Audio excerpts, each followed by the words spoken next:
धावडा भोकरदन बससेवेची दुरावस्था, क्षमतेपेक्षा दुप्पट प्रवाशांची गर्दी, अतिरिक्त बसची मागणी। भोकरदन तालुक्यातील धावडा वालसावंगी भोकरदन मार्गावरील बस सेवेची अत्यंत दयनीय अवस्था समोर आली आहे। वालसावंगी भोकरदन बसने प्रवास करताना प्रवाशांना मोठ्या गैरसोयीला सामोरे जावे लागले। सुमारे 55 प्रवाशांची क्षमता असलेल्या या बसमध्ये तब्बल 120च्या आसपास प्रवासी कोंबून प्रवास करत असल्याचे वास्तव समोर आले। सकाळी 9च्या सुमारास धावडा मार्गे भोकरदनकडे जाणाऱ्या या बसमध्ये विद्यार्थी, शेतकरी, ज्येष्ठ नागरिक, महिला तसेच दिव्यांग प्रवासी मोठ्या संख्येने उपस्थित होते। अनेकांना उभ्याने प्रवास करावा लागत होता। विशेष म्हणजे 70 ते 80 वर्षाच्या वृद्ध महिलांनाही उभ्यानेच प्रवास करावा लागत असल्याचे पाहायला मिळाले।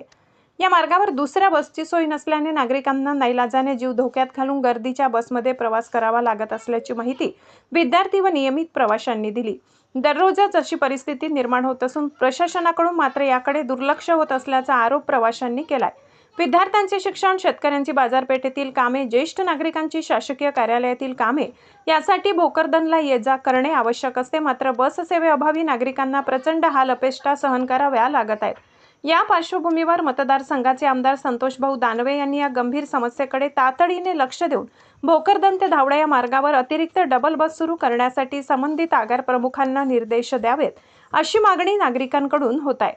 प्रवाशांच्या सुरक्षिततेचा प्रश्न ऐरणीवर आला असून तात्काळ उपाययोजना करून विद्यार्थी, तरुण, ज्येष्ठ नागरिक आणि शेतकरी बांधवांची गैरसोय दूर करावी, अशी जोरदार मागणी शिवसेना उद्धव ठाकरे गट कार्यकर्ता सोमनाथ आप्पा घोडके यांना केली आहे। आमची मागणी पूर्ण न झाल्याने आम्ही आंदोलन करू असंही त्यांना सांगितलंय। अब तक न्यूज महाराष्ट्रासाठी मुस्तफा पठाण, जालना।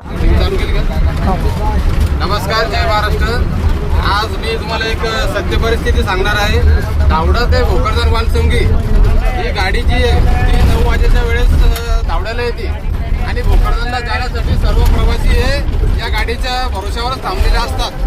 तरी संबंधित लोकप्रतिनिधी यांनी माझी एकच विनंती आहे की या गाडीमध्ये सगळे म्हातारे, आई, बहिणी, वडील, ज्येष्ठ लोक, विद्यार्थी एवढे सगळे यामध्ये प्रवास करत आहेत। तरी या बसची संख्या 55 प्रवाशांची आहे, पण सध्याच्या घडीला या बसमध्ये 120 प्रवाशांच्या वरती लोक बसलेले आहेत।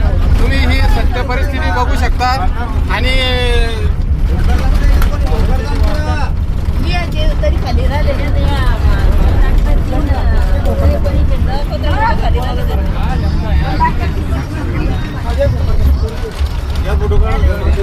तरी सगळ्यांना माझी एक विनंती आहे की हा जो प्रकार आहे हा परिवहन हिच्या लक्षात आणून द्या आणि आपले लोकप्रतिनिधी माननीय संतोषभाऊ दानवे यांना एक विनंती आहे की या म्हाताऱ्यांचे व ज्येष्ठ लोकांचे हाल बघून आपणास एक विनंती करतो की भोकरदन ते धावडा डबल एक बस सुरू करण्यात यावी, अशी मी विनंती करतो। जय हिंद, जय महाराष्ट्र।